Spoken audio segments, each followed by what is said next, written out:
بسم الله الرحمن الرحيم الحمد لله رب العالمين الحمد لله الذي خلق السماوات والأرض وجعل الظلمات والنور ثم الذين كفروا بربهم يعدلون نحمده تعالى ونستعينه ونستغفره ونعوذ بالله من شرور أنفسنا ومن سيئات أعمالنا من يهده الله فلا مضل له ومن يضلل فلا هادي له أشهد أن لا إله إلا الله وحده لا شريك له وأشهد أن محمدا عبده ورسوله اللهم صل على محمد وعلى آل محمد وصليت على إبراهيم وعلى آل إبراهيم إنك حميد مجيد اللهم بارك على محمد وعلى آل محمد كما باركت على إبراهيم وعلى آل إبراهيم إنك حميد مجيد ورضى اللهم عن الخلفاء الراشدين وصحابة أجمعين ومن تبعهم بإحسان إلى يوم الدين أما بعد السلام alaikum wa rahmatullahi wa barakatuh.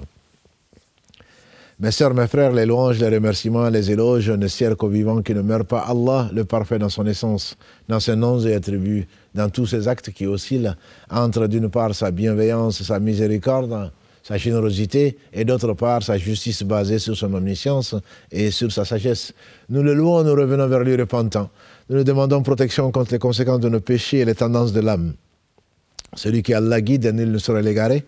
Celui qui est privé de sa guidée, nul ne saurait lui montrer le droit chemin. J'atteste donc qu'il est le seul digne d'adoration.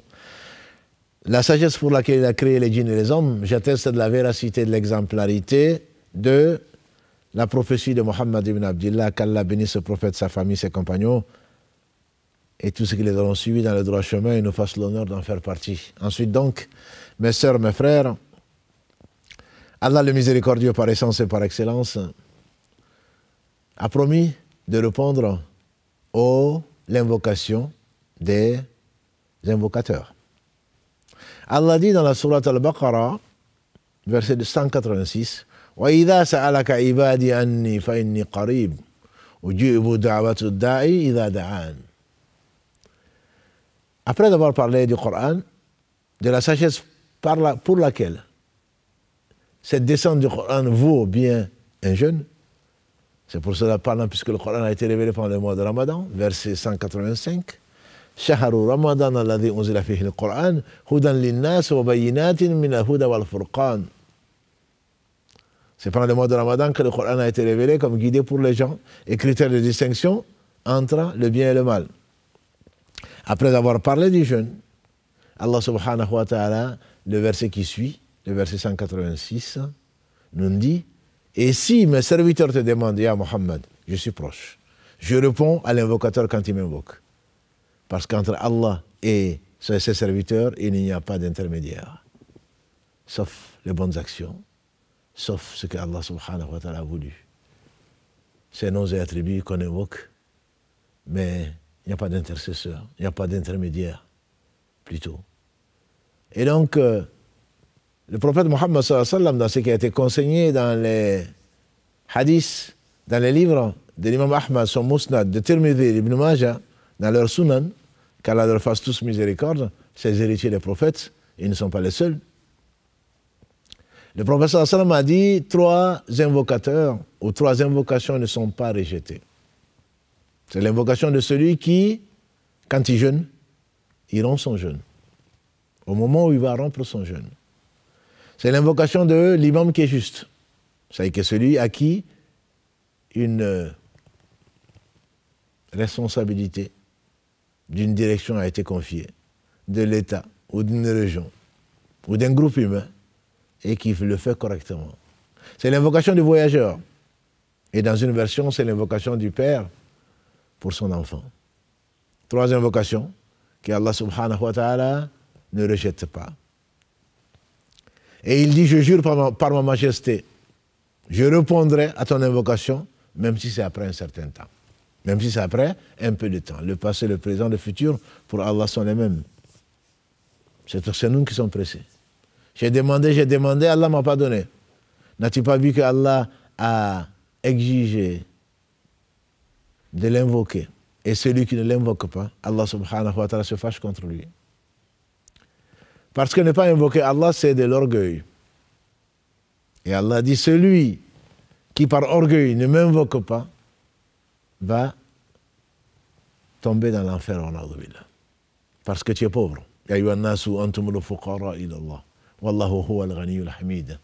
Oh, vous les gens, vous êtes des indigents vis-à-vis d'Allah, c'est Allah seul qui est le riche, celui qui se passe de tout, le digne des louanges. Donc invoquer Allah, c'est croire qu'il existe. Invoquer Allah, c'est savoir qu'il entend. Invoquer Allah, c'est être dans le besoin. Invoquer Allah, c'est reconnaître qu'il est riche. C'est reconnaître qu'il est généreux. Et il a dépensé matin, midi et soir. Et cela n'a rien enlevé en sa possession, subhanahu wa ta'ala. Il est le riche. Donc le jeûneur, au moment où il rompt son jeûne, a une invocation que Allah ne rejette pas. C'est la sagesse pour laquelle, avant de manger, certains disent, en rompant le jeûne, d'autres disent, c'est durant tout le jeûne, puisqu'il est proche d'Allah subhanahu wa ta'ala, en tout cas plus proche qu'en dehors. Il est conseillé donc aux jeûneurs de formuler les vœux. Bien sûr, les vœux du bien.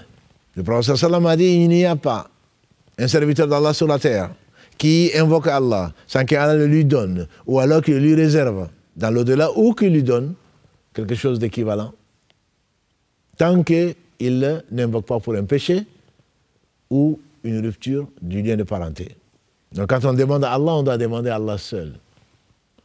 Le prophète sallam a conseillé un jeune adolescent, Ibn Abbas, qu'Allah a gracié que son père, en train de dire, oh, Ya Ghulam, oh jeune homme, je vais t'enseigner des choses.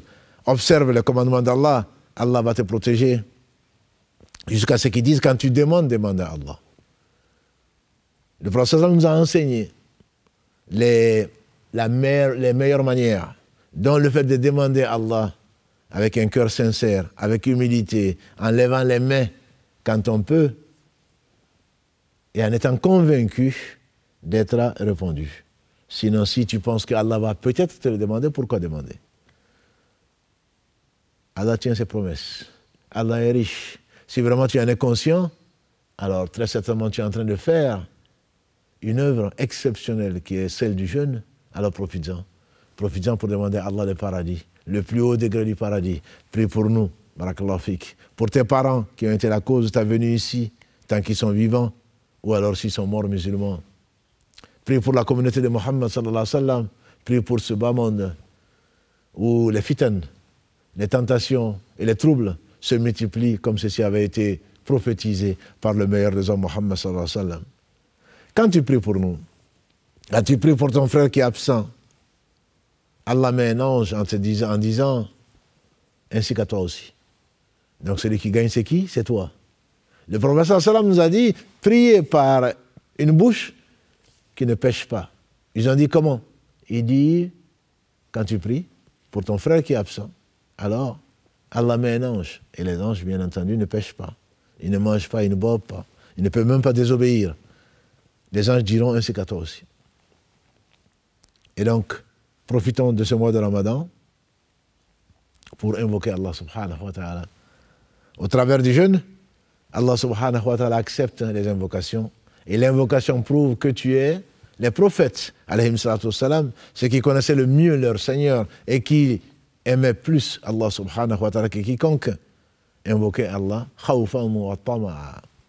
Khawfan wa tama'a. Par crainte que Allah n'accepte pas d'eux, Rabbana taqabbal minna innaka anta as-sami'ul alim, disait Ibrahim alayhi salam et son fils Ismaïl, alors que Allah leur a ordonné à Ibrahim de construire sa maison, la Kaaba, et en même temps, il demandait à Allah d'accepter.